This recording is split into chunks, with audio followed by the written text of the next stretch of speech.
Well, good morning, everybody. And my name is Raj Shah, and I'm the administrator of the U.S. Agency for International Development.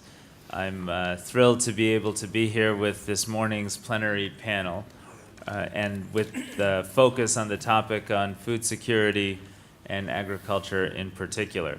I'm also grateful to everyone for being here early in the morning, and for our outstanding panelists who will share their thoughts with us on opportunities to improve food security in India, and to do so through accelerating commercial investment in agriculture in a manner that supports the hundreds of millions of people who continue to rely on small farm incomes for their livelihoods and for their family's social welfare. We are having this discussion at a unique time in India's development and history. We've seen in the recent election a major focus by all political leaders, and certainly the Prime Minister, on speaking to the aspirations of rural economy and people in rural communities. We have seen in just the last 2 to 3 years a significant reduction in headcount poverty in rural India, driven by improvements in agriculture and access to jobs. But we also see a persistent reality that more than 400 million people, despite extraordinary rates of growth over a decade, continue to live in poverty and continue to be dependent on agriculture for their own livelihoods. At the same time, we note that this forum brings together India's most prominent businesses, commercial sector leaders, investors, and policymakers, and does so at a time when there appears to be tremendous promise for investment in India, for commercial partnerships with partners around the world, and for improvements in every step of the agricultural value chain, from retail to post-harvest processing and production, back through to agricultural inputs and technology. We have an extraordinary panel this morning to talk about how to take advantage of the opportunity that now exists to drive effective investment in the agriculture sector in India in a way that protects commercial capital and achieves extraordinary social outcomes. And I'm going to start actually by first asking the Prime Minister of Côte d'Ivoire, of course not from India, to open us off, because Prime Minister Daniel Kablan-Duncan has been an extraordinary leader for agriculture and has brought together the public sector, the private sector, policymakers, and investors in Côte d'Ivoire in a manner that I think has surprised a lot of your colleagues and peers, with the pace with which you've put in place, Mr. Prime Minister, some very real policy reforms, and how quickly those policy reforms have encouraged real commercial investment from a range of partners, including some you were just describing, such as Dreyfus. So I'm eager to hear your thoughts on your own experience in modernizing and commercializing agriculture, attracting investment, making policy reforms, what you've learned from that, and what you think is instructive here in India. Well, thank you, Shah. I would like to say that the vision of President Alassane Ouattara, the President of the Republic of Côte d'Ivoire, is to turn Côte d'Ivoire into an emerging market by 2020. To do so, we have to have a very rapid growth and robust growth and inclusive growth. But to do so, we need to have the agriculture must be the center for the increase in GDP.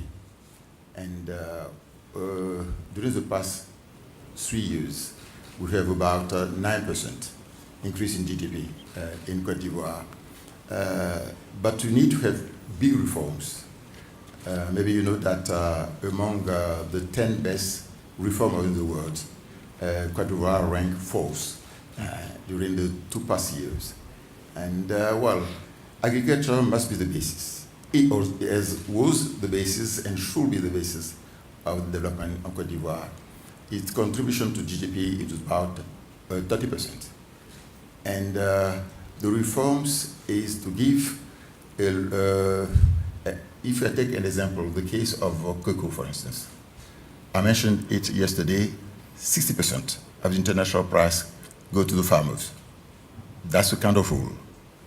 So we have witnessed some progress in not only the increase of production, but also the improvement in quality as far as the sector are concerned. So that's one of the main aspects. We want to improve the earnings of the farmers. And to do so, we have to improve the yields in the agricultural sector, and also to make mechanization, to have more tractors, more fertilizer to be used, more dams to be used. So, and the government have not enough money for that. We have three programs covering the period 2012 to 2016, and it's amount of $4 billion program. 60% has to be financed by the private sector, and 40% by the government. So we have some commitment with the private sector, international sector. You mentioned Dreyfus, but there are some other companies, European companies, Asian companies, and we have 7 of them participating to the program. We are ahead in the program, and we give them a land on lease for them, and they have to work with the farmers. Let's say, for instance, we give 1/10 of the land to them. That will be a kind of specific program, and they train the farmers, and they buy the crops from the farmers and to sell it. So they give the expertise to the farmers. We have done it, for instance, for the rice as foodstuff. We have done also for vegetables in Côte d'Ivoire, and we are also trying to do it for some of the agricultural export products, like cocoa, of course, but also rubber tree plantation and so on. So agriculture is changing, really changing, to have more inclusive growth in our country. And driving a 9% growth rate, which is an extraordinary performance. And I would just highlight Côte d'Ivoire has been really a star performer in a program President Obama has been a part of called the New Alliance for Food Security, where pending your making policy reforms, the Forum and the United States and others seek to bring more private investment to the sector, and it appears to be working. And that, I think, is a good opportunity for you, Mr. Suresh Prabhu, the G20 Sherpa of India, and of course the chair of the Council of Energy, Environment and Water, to speak to your vision of the opportunity here in India right now. If you were to say there are 2 or 3 very important policy reforms that you and the government are committed to implementing, and that would lead to more commercial investment and improved performance in the agriculture sector, what would those 2 or 3 reforms be, and how difficult is it to implement those reforms all the way through the system? One obviously is a big challenge that India is facing because of the skewed relationship between number of people who are employed or dependent on agriculture and its contribution to GDP, which is very, very small as compared to the rest of the GDP. It's falling constantly. It's also falling because rest of GDP is rising a little faster than the rest. So services are growing faster, but agriculture is obviously not keeping pace with that. The other challenge is that there are a large number of people who are dependent on agriculture are not there because they want to be in agriculture. In fact, we have a national sample survey which says that almost 2/3 or maybe even half of the people would not like to continue in agriculture. So they are really looking out for opportunities to do something outside of the farm, but they are not getting that opportunity. So that's the second challenge. The third challenge obviously is that productivity is a big challenge for India because we need to produce far more with a limited land, and that land is under constant pressure because we cannot keep because only 2.2% of the land of the world is with India. So we cannot keep the land only for agriculture because there are so many competing demands. And the farmer would obviously feel that this is my asset, let me decide how I should dispose it of. If I want to I want to monetize it, I want to get money out of it, why should not I? So that's another challenge, how do you make it? So we must therefore work on many areas. One is getting technology in. We have no choice but to get real technology to make sure that we produce more from the existing land. Secondly, we must also find out how people are able to migrate from agriculture to non-agriculture employment. And that's a very important issue. Therefore, the skill development program that we have, a massive one, a very ambitious one, we should try to integrate that with agriculture.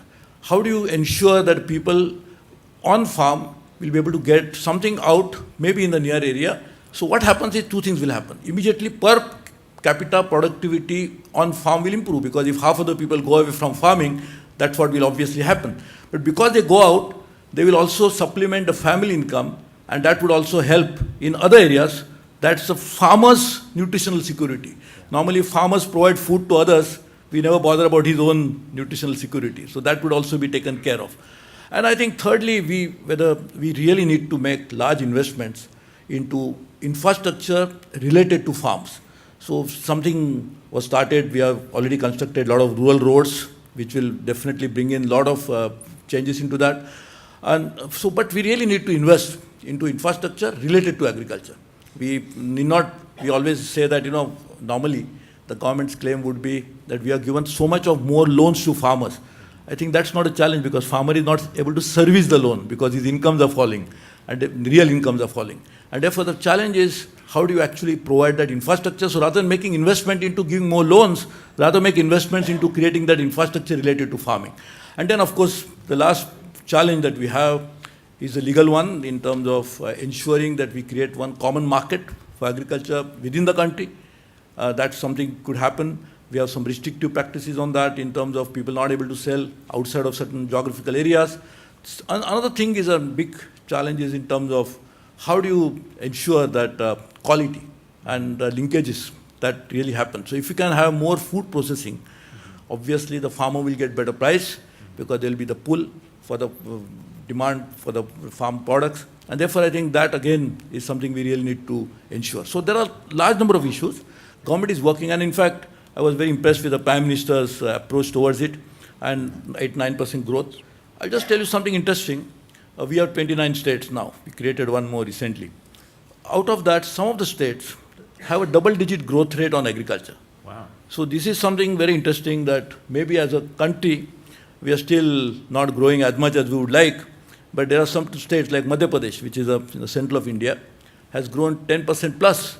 And that means that some states, and Gujarat, the home state of our present Prime Minister, was growing at double digit for a pretty long time, for almost a decade. So this is something which is possible if we focus specifically on local situation, come out with, even I would say, the agroclimatic condition. Mm-hmm. We should really have macro agroclimatic condition to decide the cropping pattern, must integrate whole of this strategy with the type of soil we have got, type of water management we need, and if you can integrate all this with technology. So technology is not just technology of technology, but technology in terms of even the farming practices would also substantially make a change.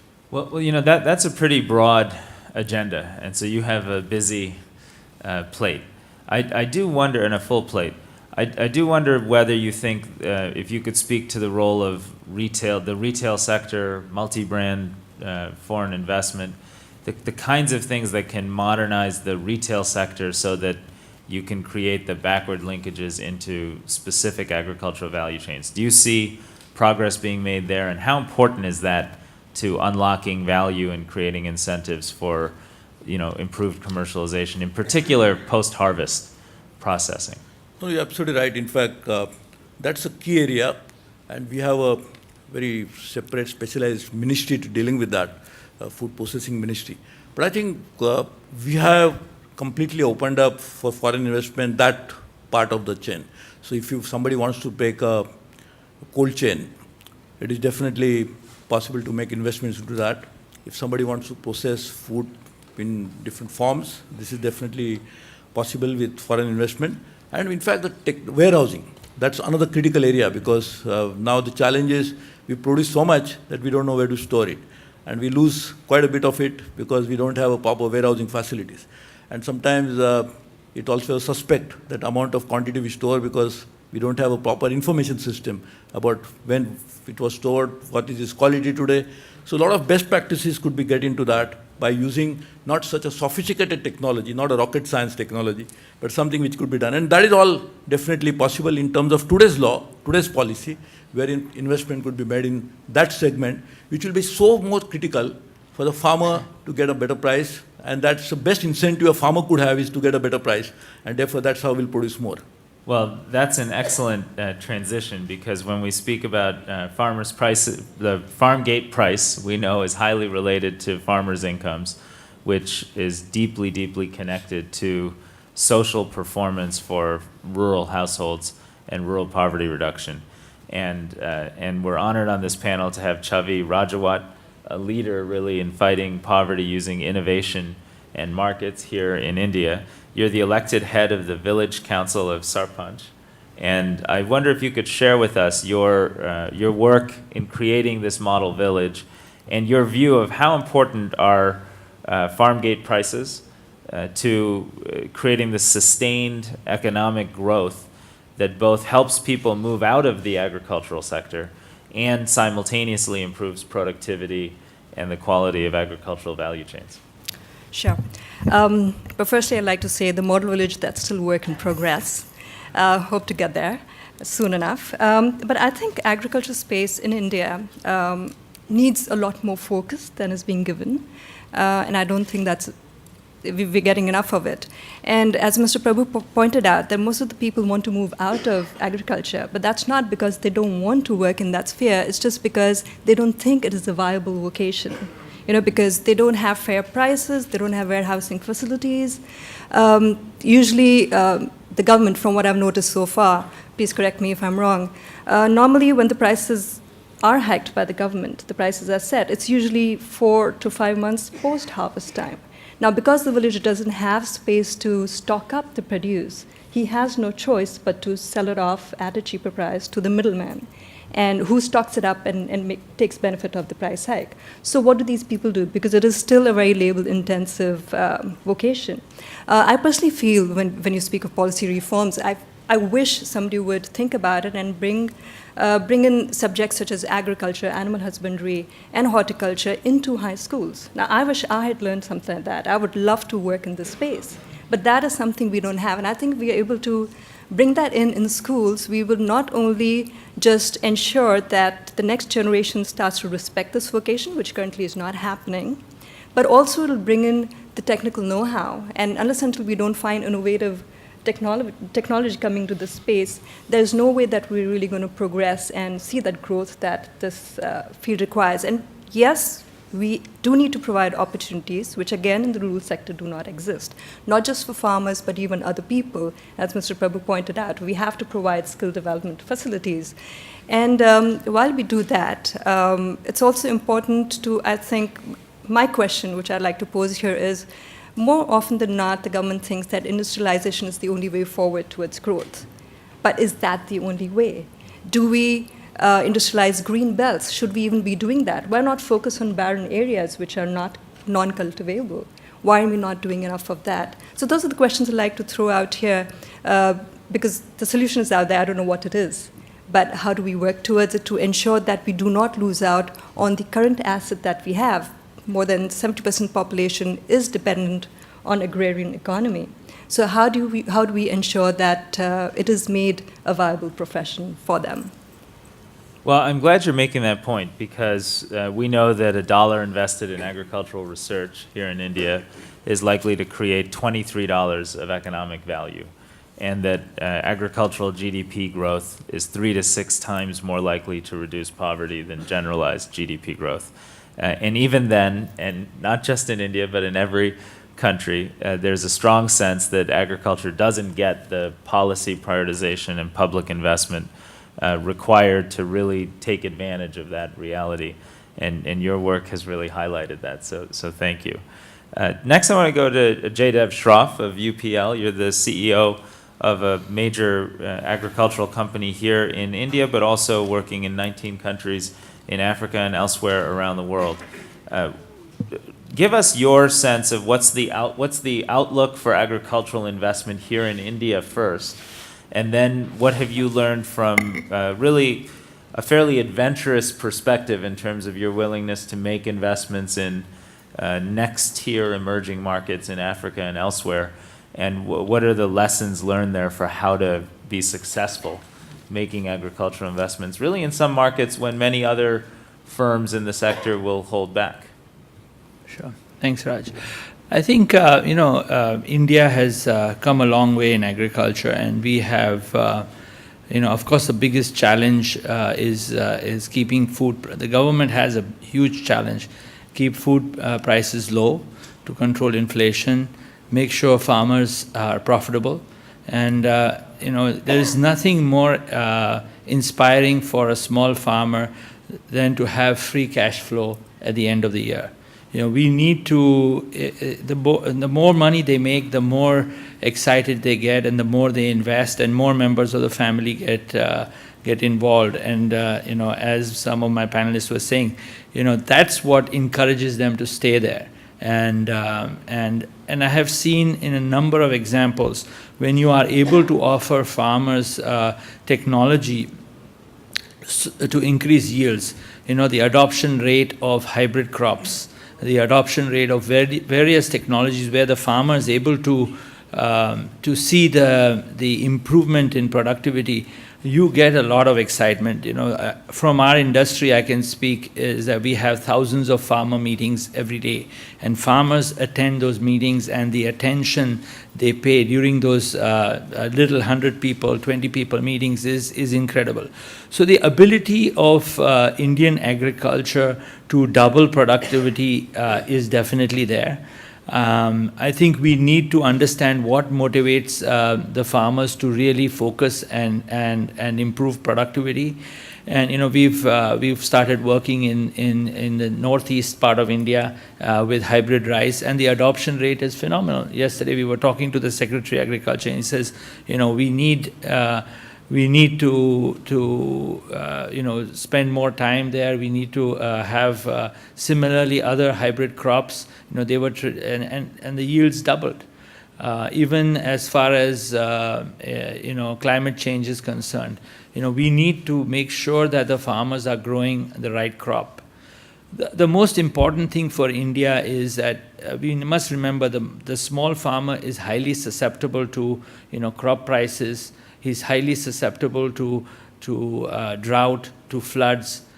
For him to recover from a bad year, you can always assume once in 4 years you will have some kind of calamity. Either prices won't be good, or you have a drought, or you have a flood, or there's some other pest disease issue which really reduces his output drastically. And if he's able to sustain that, he is a bankable customer. And if he is a bankable customer, everybody, whether it's a tractor company or whether it's a straightaway lending, or the ability of the input suppliers to invest in the farmer increases disproportionately. So we have seen that wherever the farmers are able to generate any kind of free cash flow sustainably, the ability of him and that whole region, and as an example, it really changes it drastically. So we have seen farmers in around major cities. If you look at the grape farmers in Nasik area in Maharashtra, they are rich. I mean, their income per acre is tremendous. So I think, how do we make more areas of India more sustainable? As far as our business model is concerned, we did some pilot runs in Africa. under various, particularly under the Grow Africa project, which is quite phenomenal. What really excited us is that when we saw that the African Union got together and said 10% of GDP is going to be invested in agriculture. If the governments are interested, it's easier for us to operate. In our previous attempts to get into Africa, it was very difficult because all the governments had different ideas, the bureaucrats had different ideas, and when we tried to make any kind of initiative, it took a very, very long time. Still, it takes a long time in some countries. But with this whole drive, with bringing everybody on the table and having a common goal of really investing a lot of money and making sure productivity, the governments are focused on improving agriculture productivity, and they are really interested in making sure that they are sort of becoming sustainable in agriculture. We found some success there, and of course it is a long process. But for example, our experiments in South Sudan, we had 400% yield improvement. They had no fertilizer. We just gave them better seeds, and they had a 400% improvement in sorghum yield. It's a primary food crop. We have met all the government people, and we've agreed to set up a training school for farmers. The country has been in some kind of war or the other for a long time. The government was, the vice president of the country said, I'm going to be the first student in this school because they're so food insecure that they all want to have a little farm and they want to farm. So it's not going to make too much money for the period, but it's exciting to be able to make a difference.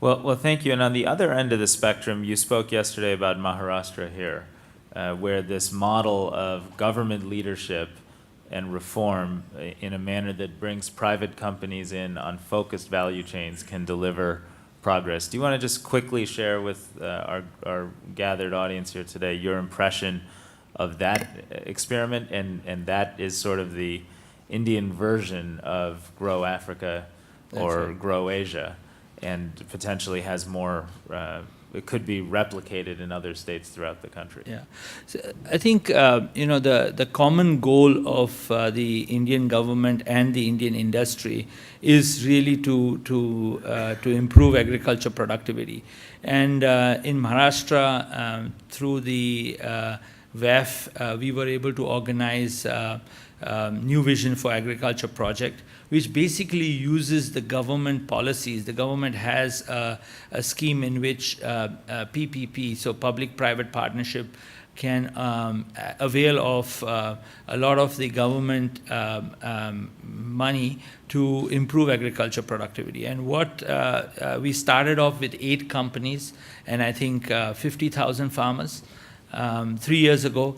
Today it's 30 companies and 500,000 farmers, and it's been a tremendous success. It's been particularly driven through, we all were very skeptical about the whole thing working, and it's not a single industry. So we have banks involved, we have input companies, we have output companies, and the whole model is around how does the government has got a very selfish interest, how do I increase the value added for the farmers. So they are making sure that the output goes directly to the food companies, that we are working at the grassroots in really focusing on helping the farmer improve his quality and his output, and also focus on what the industry needs. So if they need a certain kind of quality of food, so how do the input companies, the seed companies, the chemical companies, the fertilizer, how do we really do that? And it's been a tremendous success.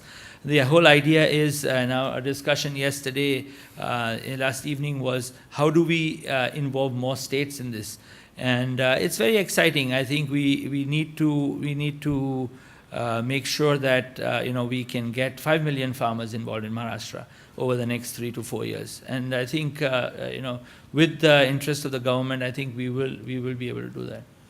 Well, that's a great example, and it is a great manifestation and demonstration of the basic point of the WEF's New Vision for Agriculture initiative, which is that different sectors and different companies, public and private, need to come together to really transform agricultural value chains. And Nestle, of course, has been building those partnerships and transforming value chains, creating a lot of value, especially in high value areas like dairy and others. And I wonder if, Etienne Benet, you could describe your view of value chains, how you bring together the different types of partners to be successful, the role of a major company like Nestle in making a 10 or 15-year commitment to a value chain. And importantly, when you hear Suresh or you hear Prime Minister Duncan, do you feel there are some markets and some leaders that give you enough confidence where you're saying, okay, I'm now ready to double down investments in these states or these countries because I've heard the following things from leaders? What are those following things you need to hear to make that doubling down decision? All right. Thank you. Maybe I say a few words of introduction that for Nestle, actually our philosophy in doing business is what we call creating shared value. So we create value as a whole with the stakeholders, and we share this value that is created, and we share it with the rural community and with the communities we are working with. So it has been a long life commitment to the rural world. Actually, the three main axes of this creating shared value for Nestle, it's water, nutrition, and rural development. So very, very early on, more than almost 150 years ago, we have been committed to develop the communities and the rural communities with whom we were working, and we have continued to do so. So it's a very long-term thinking process. We are not just buying material, we are creating links with the communities, and we are trying to see the whole aspect of the value chain together. So we bring the different partners, we talk with all the actors, and specifically we engage in developing the rural communities. For us, it's extremely important to have sustainable procurement of agri-products, to have sustainable procurement of nutritious products. And therefore, it's vital for us to make sure, actually to come back to some points that have been made, that people want to work in agriculture. So it's extremely important for us that people like to work in agriculture, enjoy working in agriculture, and make money working in agriculture. So I'm not sure if others have been doing that, that's not the point, but we have never seen agriculture as people to be pressurized and to break the backbone just to make more profit. We have always shared this value in order to make sure that those communities were progressing socially and economically and financially.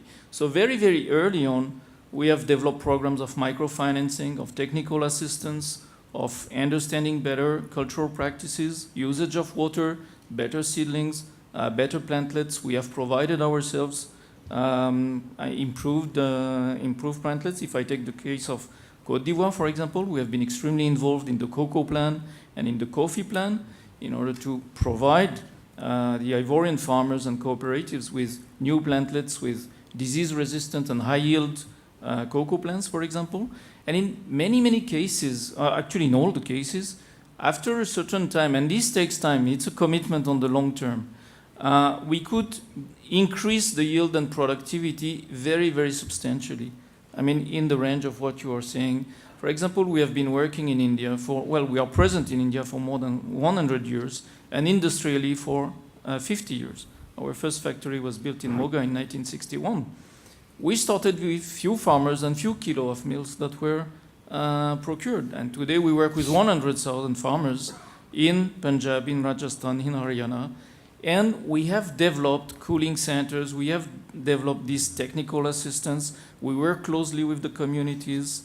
And today, the kind of ratio that we can see is in the areas where we have provided this assistance, the yield, the productivity per co is actually 4 or 5 times more than where we are not. Well, let me ask you, are you more likely or less likely today to make substantial additional investments in value chains in India?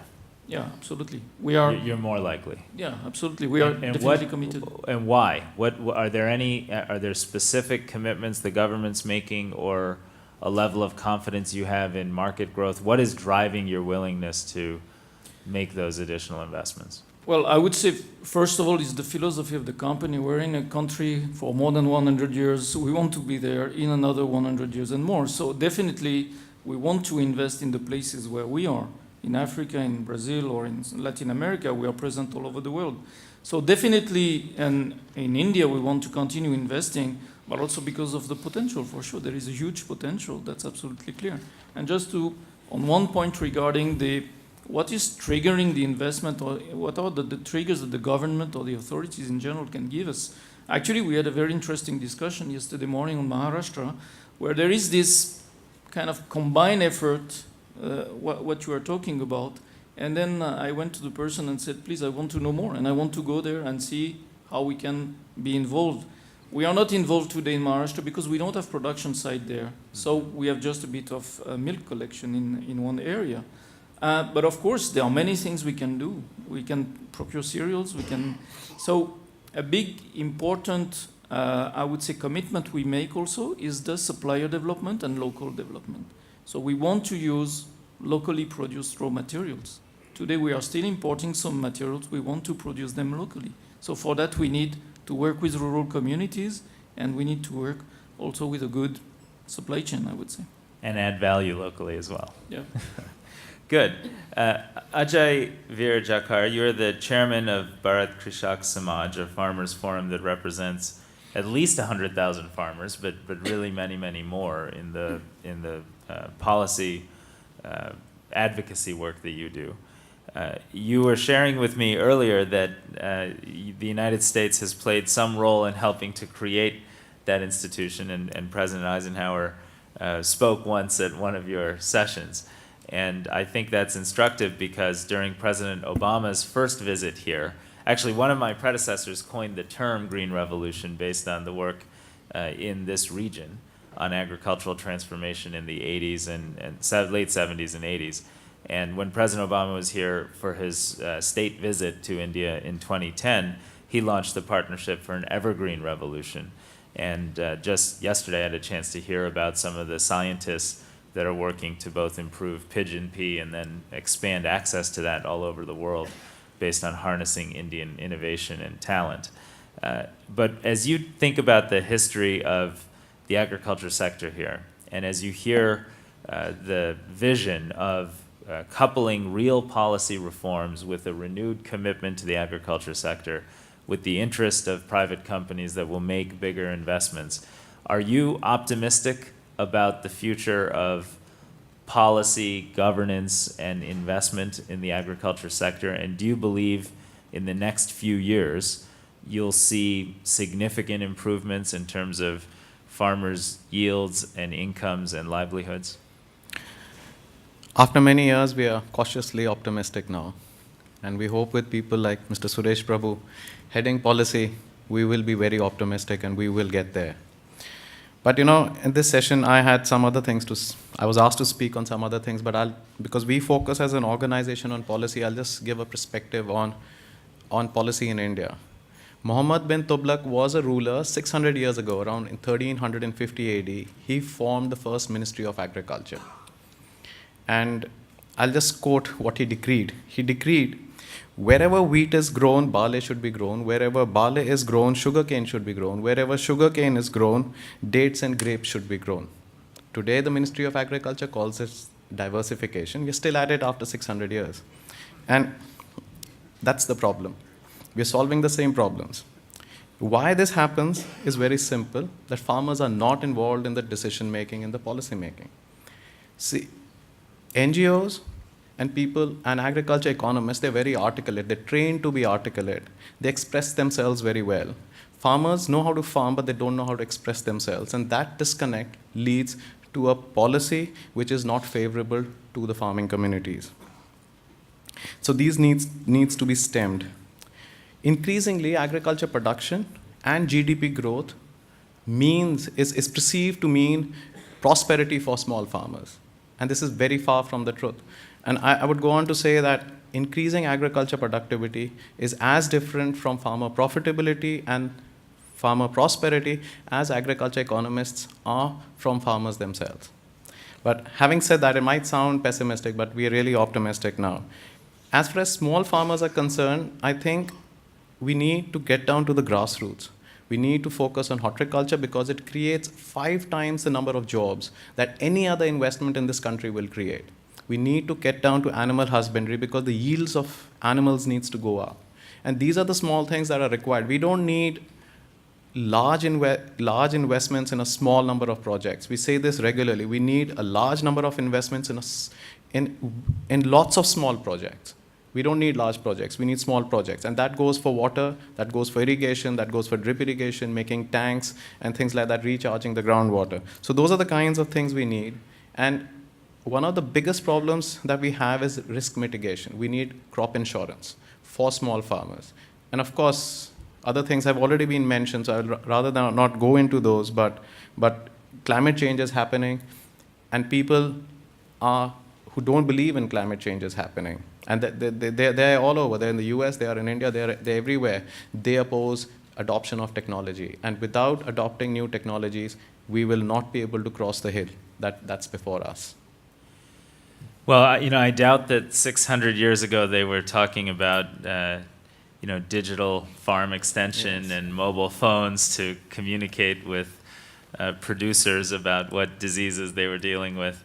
But it is striking that 600 years ago they were talking about diversification on farm and in those production systems. I'd like to ask each panelist or anyone who'd like to share, what is one specific request you would make? First, we'll start with Prime Minister Modi and the government. In terms of if there's one area of focus for improving Indian agriculture, and improving really the food and nutrition sector broadly, because we know that it's not just about yield improvements. You also have 45% of children either stunted or malnourished. What would that one intervention be? And I'll ask for just very, very brief comments and then come to another question. So maybe, Chavi, we start with you. Sure. I'd say, and I think some of the speakers have already said this, it is very important to first do a need analysis. I don't think the government does that. We need to do that. We need to ensure that the farmers are made the key stakeholders. And I would disagree with Ajay when he says that they're not articulate. I don't believe so. The problem is who is listening. Can we have some way of ensuring that their voice is heard and then come out with solutions which meets with their requirements? What can we possibly do to ensure that the farmers' interests are protected, because currently they clearly are not. And again, as Mr. Prabhu pointed out, when you speak of infrastructure development, let's not just stick to just roads, but there's a lot more than that. There's warehousing. Can we provide them processing units to ensure that they are able to produce more than what they already are so that they can receive better prices? And also, nobody really spoke much about the water security. And I'm going to take the example of my district, which is in Rajasthan. We have water scarcity. Our area is clearly, agriculture is dependent on rainfall. So it's a rain-fed sector. And in spite of knowing all that, in spite of knowing that for 13 long years, we had not witnessed good rains, and in spite of that, the policy was such wherein the only dam that our district had, the water was being pumped out to big cities, which can afford to create their own water housing structures. Now you're depriving the already deprived. Now what kind of vision do our leaders really have? So I think that is something that I would wish the current government would look into. So really vesting farmers as stakeholders in that policy process, which takes me to Prime Minister Duncan. What would your one point of advice be to your colleagues here? Maybe before giving some advice, what I would like to stress is that, for instance, when I mentioned the 5 years program of $4 billion, the creation of jobs is 2,400,000 jobs within 5 years. Modern jobs, that's fantastic. So we have some change in the area of the farmers. The earnings have increased. If I take the example of rice production, they had before $200 per hectare. Now they have $1,000 per hectare, multiplied by 5. Wow. That's a big change. And another thing to stress is the part played by women they have more earnings. They have more land because they have the propriety of the land now. It's different from the past. And when women have money, they take care of the family. That's not generally the case of men. So that's a big change. Another example we have noticed is that the use of mobile phone have increased. Well, in the mid-90s, we have only 50,000 mobile phones in Côte d'Ivoire. Now we have 20 million. And mobile what's the total population? 24. Yeah, okay. That's a big change. Yeah. And the change came in the rural sector, mainly. So there is really a revolution. A green revolution is on the way on the Côte d'Ivoire.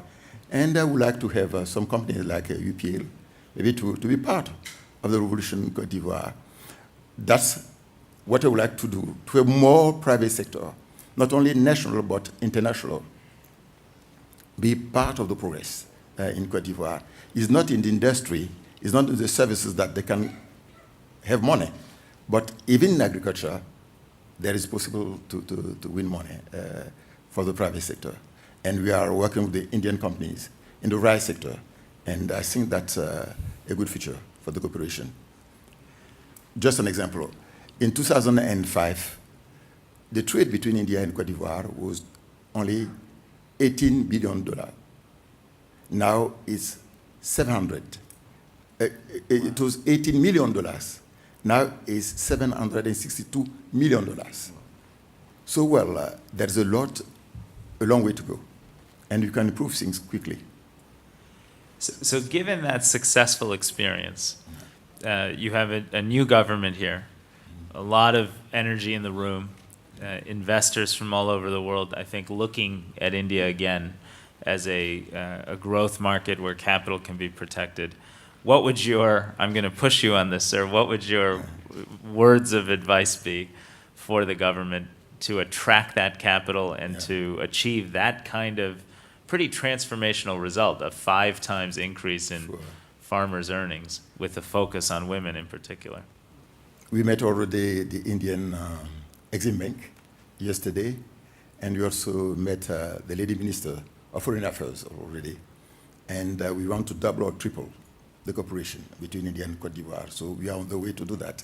And we want to have more the private sector, because we want the private sector to be the engine of the economy in Côte d'Ivoire, both national and international. So, well, I think there is a big challenge ahead, and we can do it. I will finish by saying that, well, I have a joke with them. You know that India is the world's largest producer of cashew nut, with about 800,000 tons. Côte d'Ivoire produces 560,000 tons. And I have a kind of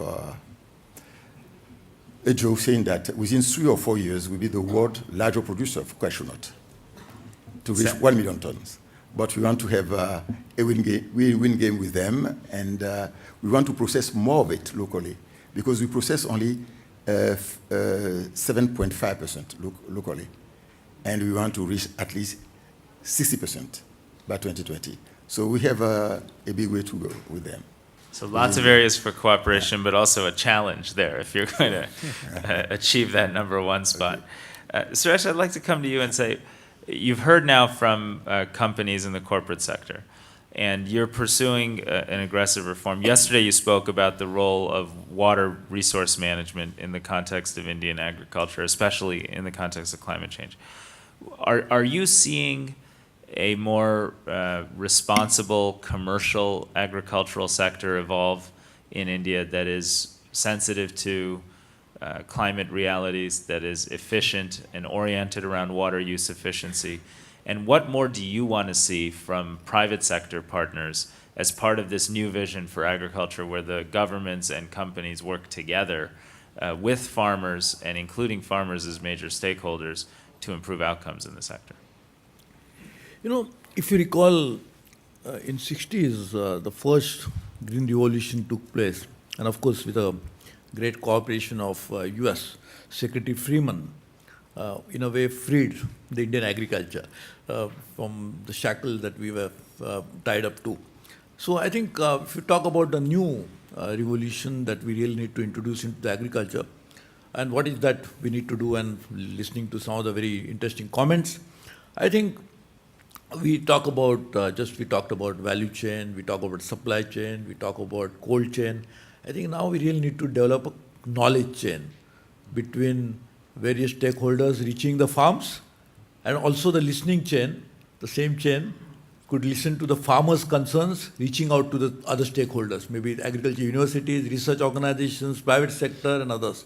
So I think that type of a chain actually, in a way, brought about the first green revolution. There was a lot of extension work which was carried out during that particular period. So somehow we lost touch with that. So I think now we really need to create that. So now we have far more stakeholders in agriculture than what we had in 60s. There was nothing worthwhile private sector operating in agriculture as much as we have today. We don't have a knowledge base of global institutions which could reach out to the Indian farmers very easily than what we could do in 40 years ago. So I think this is a great opportunity now. So I think therefore, I agree with you that somehow this is always a problem with governments globally, that they normally don't listen. They want others to listen to them.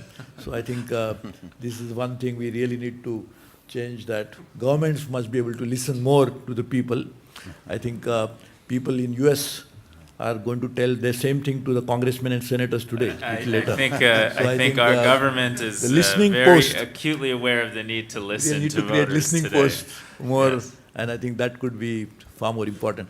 And Rajesh, if you permit me, I need to go for a meeting, so if you just let me go. But I will be very happy to carry with me some interesting messages, and I'm sure we'll be able to listen. We have listened, but we're able to act on that, what we listen.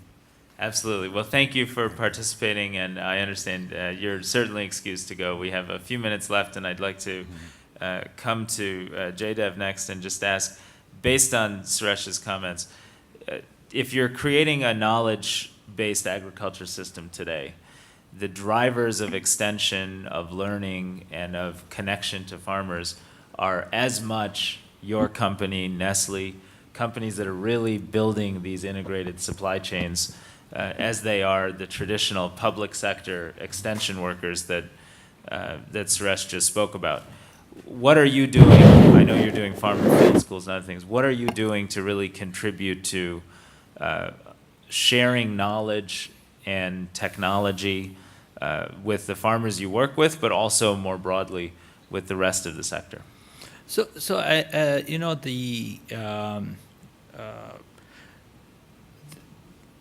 the challenge the industry is facing, and there are solutions. Today there is so much technology with the satellite imaging, precision agriculture. A lot of the technology is already available.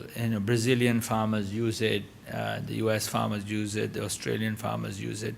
A lot of things can be really mass produced at a much lower cost.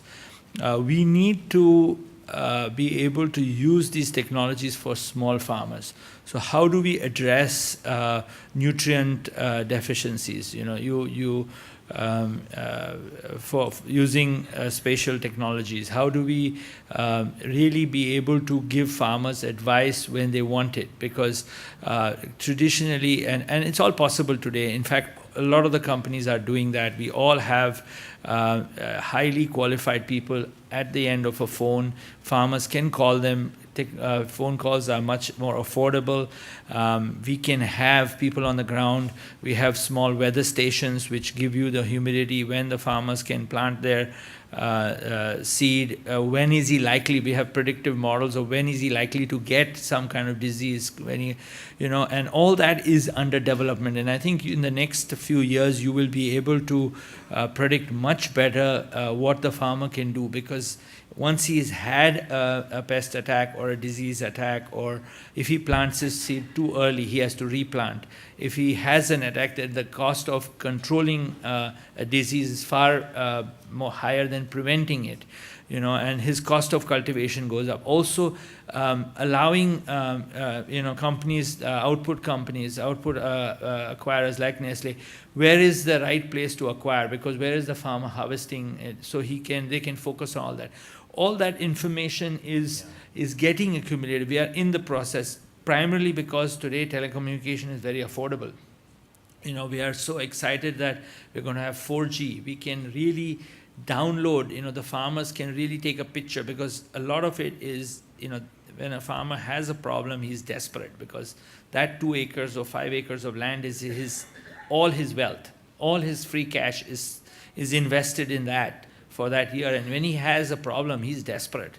The other aspect is, cost of labor. The cost of labor is going up. So, we are working very closely on different models that why does the farmer have to buy the tractors? Why does he have to, can we have a different model than Brazilian model or American, where the farmer has huge tractors? So can we have a pool in each village where he can, we can have a model by which he can lease the equipment or contract it out. You can spray a field in half an hour instead of 5 laborers working for 5 days to do something. So lots of innovation going on. I think you will see in the next 3 or 4 years a lot of changes. Just the other thing, I think the biggest challenge for the government, and you mentioned the message to the government, is I think food price inflation is a big concern of the finance ministry. Finance ministry is a very powerful ministry. They can influence a lot of things because they control everybody's budget. The most important thing, contrary to that, is making sure that in this whole drive to control food price inflation, you don't sacrifice the farmers. Yeah, because if you keep trying to control, you need to make sure that the farmers are also making free cash. Coming back to the point of making them bankable. If farmers are bankable, I think it'll release a lot more, free money to the government to do other things. Well, all of the technology and innovation you described, precision agriculture, mobile extension, improved biotechnology, particular inputs that are more climate resilient, have, when applied in, say, American agriculture, generate about 1.5% to 2%, if we're lucky, yield improvement in total year on year. And we know when applied to Indian agriculture, probably generate 4 or 5 times that much productivity growth on an annual basis. And so just the sheer potential of applying that technology is frankly more valuable and can yield more significant outcomes for farmers in particular here than almost anywhere else in the world. And on your second point of food prices, what we've seen often the most important stabilizing factor for access to stable and appropriate prices are getting the quality of production up to standards that allow for really professional marketing and food systems to be successful. And so, Etienne, as we come to you for your kind of point of advice for the Prime Minister or for the sector here, Nestle is famous, of course, for creating that price incentive and then bringing farmers up to a level where they're producing at a quality that earns that price. What do you need to help you do that at larger scale here? What would your one word of advice be for the Prime Minister? Oh, well, I don't know if I want to give advice to the Prime Minister. I think I will stand by what has been said. I think for me, frankly speaking, it will be a very general comment. I think what we want as an industry, as economic players and industrialists, is just a goodwill from the authorities to listen when we have problems and to be the enablers. That's why this Maharashtra story is interesting, because it seems it's what I see from that is that they have been enablers. Like, yes, we have all these guys wanting to work on the input side, on the output, on the processing, etc. Now, how do we, as the authorities, we make that possible. So that's, and of course it's a huge, enormous country with a lot of different, big diversity and so on. So there is probably no magic one for that. But the point for us is essentially that we know how to do our business. We have extremely good connections with the rural sector, with our partners, with suppliers, with clients. What we want is essentially that there is a good enablement of that we are seen as people that can make the progress, help in making the progress of the country.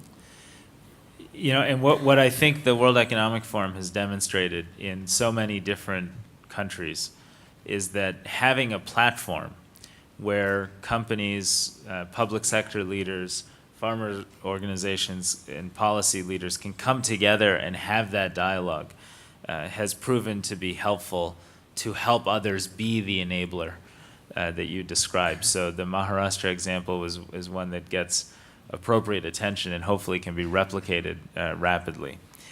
Ajay, what is your final word of advice? I think we're a little bit out of time here, but I'd love to hear I'll be your... quick. So I'm saying we have to aim for the self-sustainability of the individual farmer families, which is completely different from self-sustainability of the nation as a whole.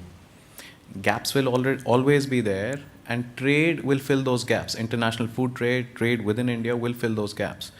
But the problem with international food trade is that WTO is failing, FAO is failing, and with these free trade agreements, I think so there's a shift happening in international trade, and I don't know where it's going as a farmer. I really don't know if we'll be left out of the loop or how things are going to work.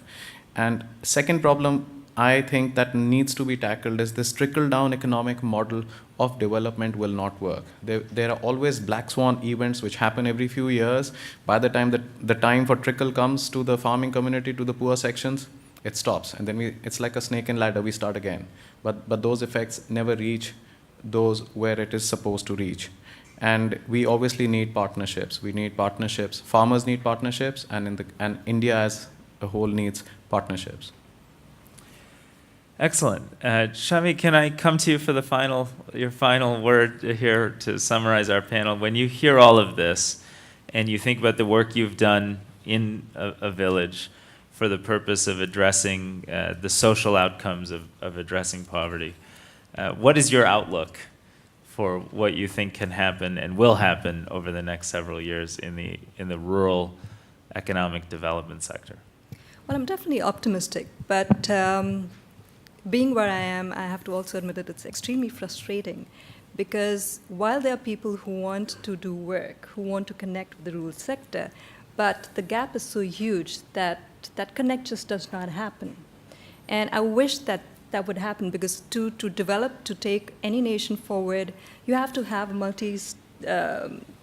sectors working together and collectively.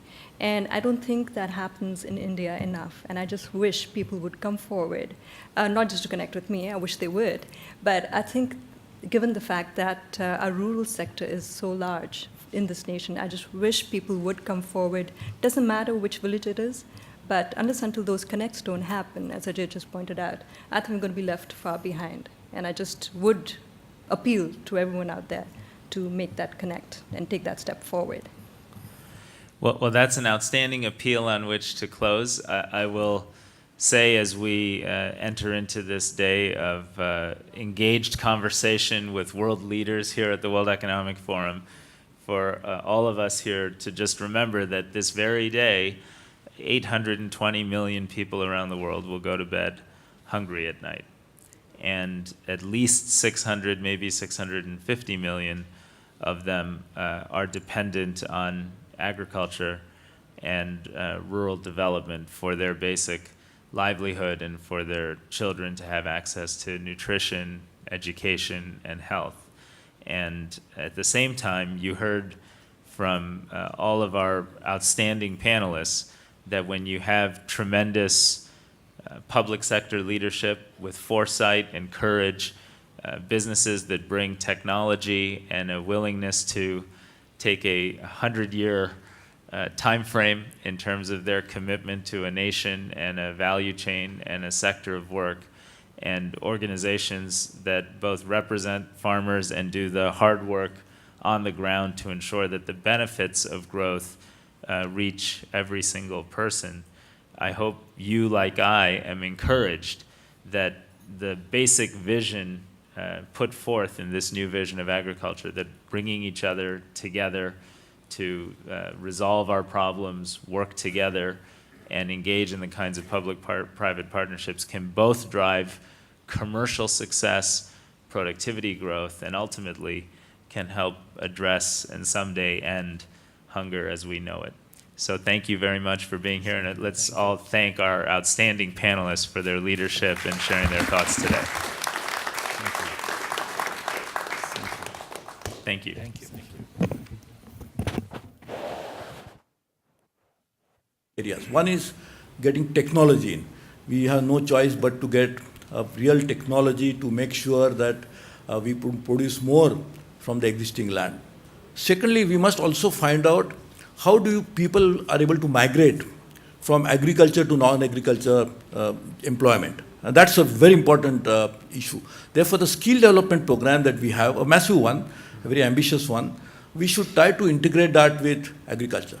How do you ensure that people on farm will be able to get something out, maybe in the near area? So what happens is two things will happen. Immediately, per capita productivity on farm will improve, because if half of the people go away from farming, that's what will obviously happen.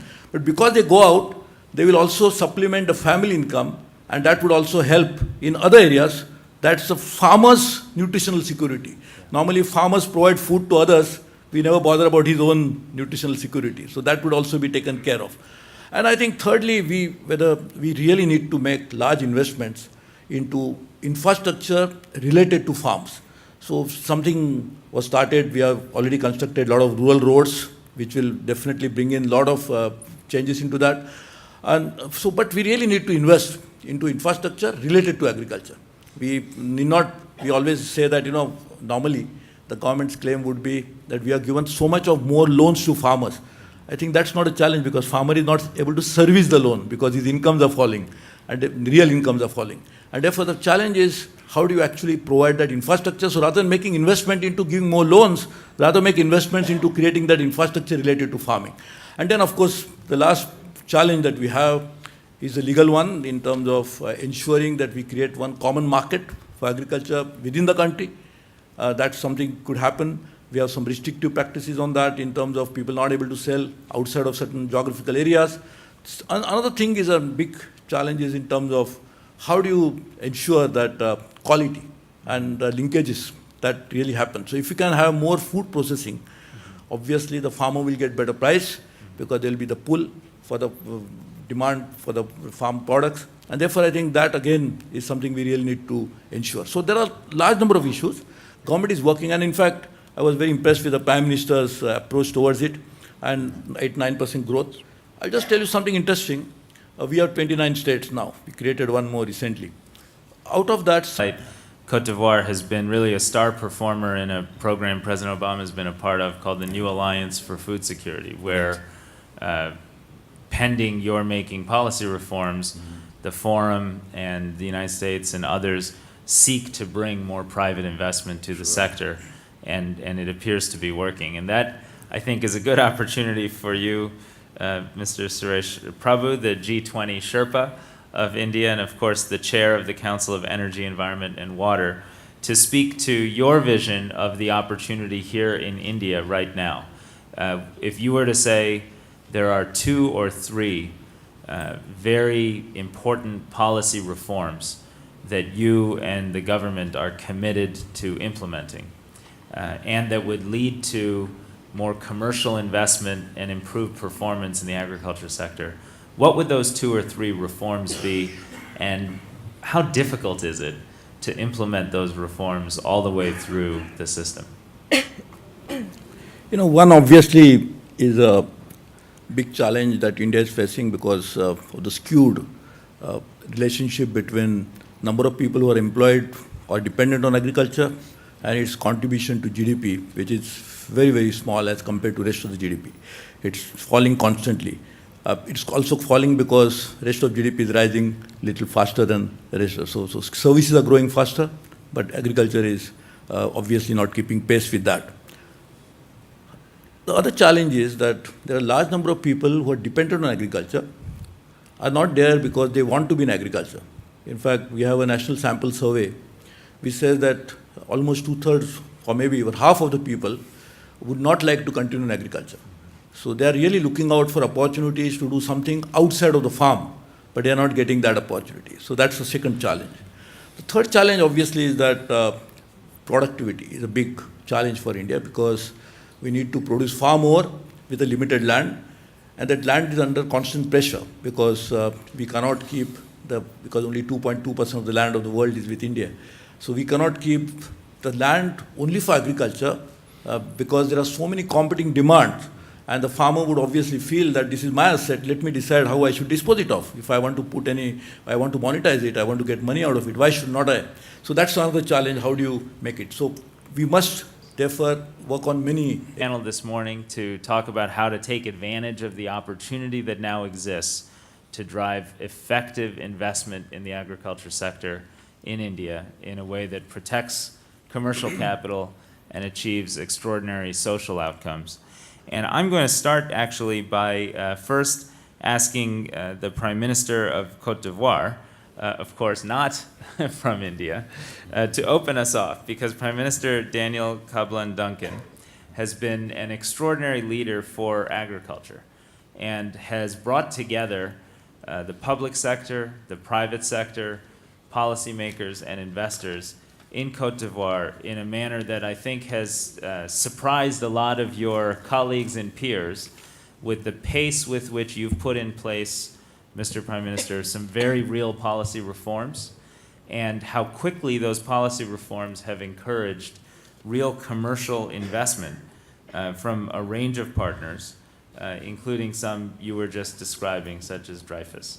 So I'm eager to hear your thoughts on your own experience in modernizing and commercializing agriculture, attracting investment, making policy reforms, what you've learned from that, and what you think is instructive here in India. Well, thank you, Shah.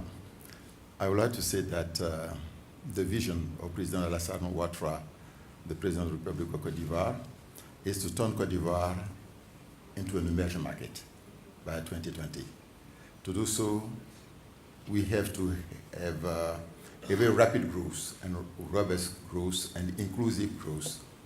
But to do so, we need to have the agriculture must be the center for the increase in GDP. And during the past 3 years, we have about 9% increase in GDP in Côte d'Ivoire. But we need to have big reforms.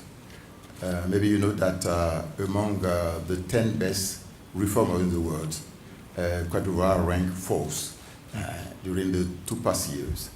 And well, agriculture must be the basis. It was the basis and should be the basis of development of Côte d'Ivoire. Its contribution to GDP is about 30%. And the reforms is to give, if I take an example, the case of cocoa, for instance. I mentioned it yesterday, 60% of the international price go to the farmers. That's the kind of rule. So we have witnessed some progress in not only the increase of production, but also the improvement in quality as far as the sector are concerned. So that's one of the main aspects. We want to improve the earnings of the farmers. And to do so, we have to improve the yields in the agricultural sector, and also to make mechanization, to have more tractors, more fertilizer to be used, more dams to be used. So, and the government have not enough money for that.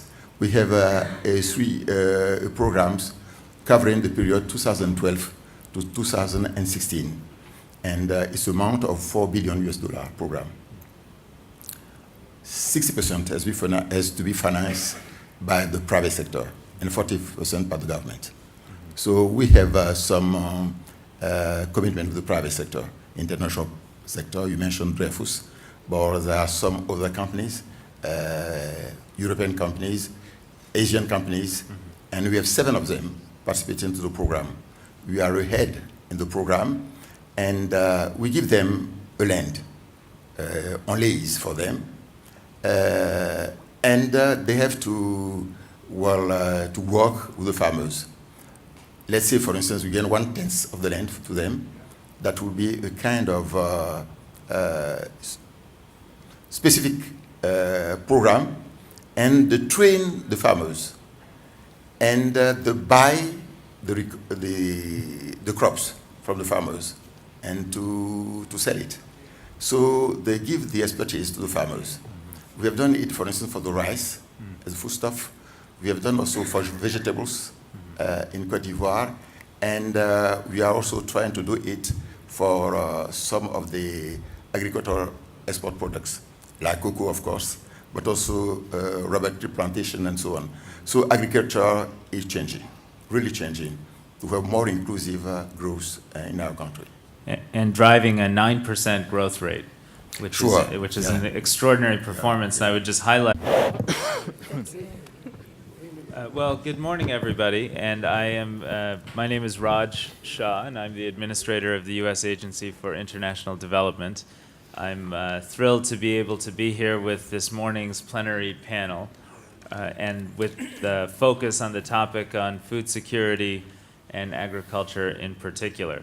I'm also grateful to everyone for being here early in the morning, and for our outstanding panelists who will share their thoughts with us on opportunities to improve food security in India, and to do so through accelerating commercial investment in agriculture in a manner that supports the hundreds of millions of people who continue to rely on small farm incomes for their livelihoods and for their family's social welfare. We are having this discussion at a unique time in India's development and history. We've seen in the recent election a major focus by all political leaders, and certainly the Prime Minister, on speaking to the aspirations of rural economy and people in rural communities. We have seen in just the last 2 to 3 years a significant reduction in headcount poverty in rural India, driven by improvements in agriculture and access to jobs. But we also see a persistent reality that more than 400 million people, despite extraordinary rates of growth over a decade, continue to live in poverty and continue to be dependent on agriculture for their own livelihoods. At the same time, we note that this forum brings together India's most prominent businesses, commercial sector leaders, investors, and policymakers, and does so at a time when there appears to be tremendous promise for investment in India, for commercial partnerships with partners around the world, and for improvements in every step of the agricultural value chain, from retail to post-harvest processing and production, back through to agricultural inputs and technology. We have an extraordinary panel